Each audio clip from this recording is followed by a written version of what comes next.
아니 세상에 제목 보세요. 은혜를 갚아도 모자랄 판에 박성배 변호사님 이게 뭐 하자는 겁니까? 지금부터 보실 영상을 보시면 많은 자영업자들이 공감하실 것 같습니다. 바로 영상을 보시겠습니다. 네네. 새벽 시간 편의점에 홀로 있는 한 남성입니다. 한 손에는 휴대전화를 보면서 다른 한 손으로 계산대 모니터를 만집니다.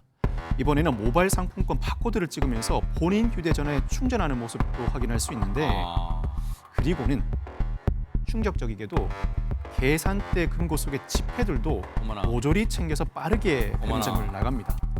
능숙하게 범행을 펼친 이 남성의 정체, 바로 고용된 지 이틀밖에 안 된 아르바이트생이었습니다. 세상에. 이 남성이 모습을 드러낸 건 2주 뒤 또 다른 편의점에서였는데 비슷한 수법으로 또다시 돈을 훔치려다 이 남성을 쫓던 경찰에게 딱 걸리고 맙니다.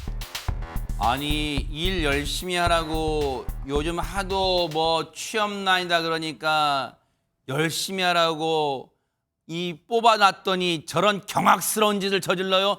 피해 점주분 얘기 좀 들어보시고 이어가 보도록 하겠습니다. 이제 최대한 제가 하려고 하는 거죠. 무조건 아는 사람만 쓰고 더 확실하게 사실 급하게 쓰거든요. 편의점들은.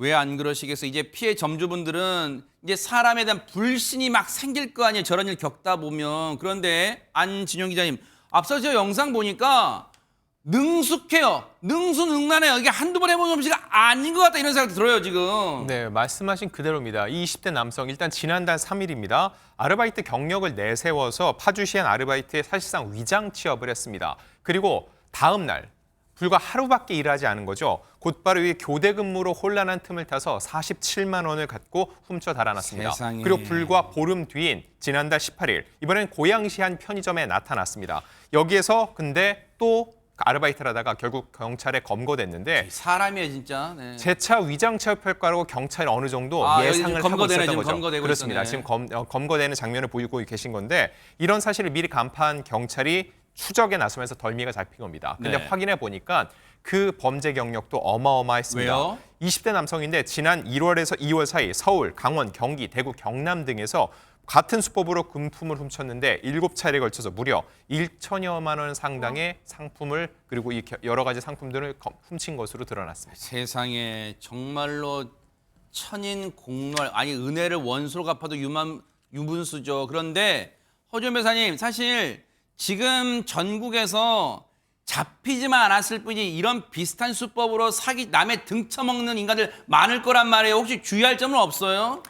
일단 지금 아르바이트생을 고용할 때 사실상 주인들이 이 사람을 믿고 그냥 사용하는 그냥 고용인으로 쓰는 경우들이 굉장히 많잖아요.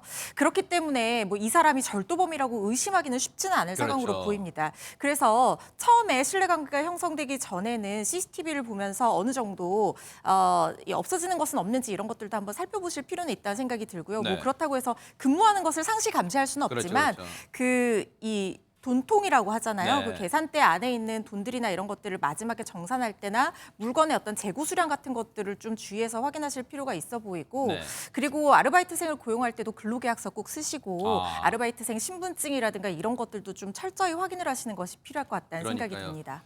우리 어렵고 열심히 사시는 이 소상공인분들, 자영업자분들이 다시는 피눈물 흘리는 일이 없도록 꼭 이런 나쁜 일이 일어나지 않도록 뉴스파트 끝까지 이런 사람도 신고해 보도록 하겠습니다.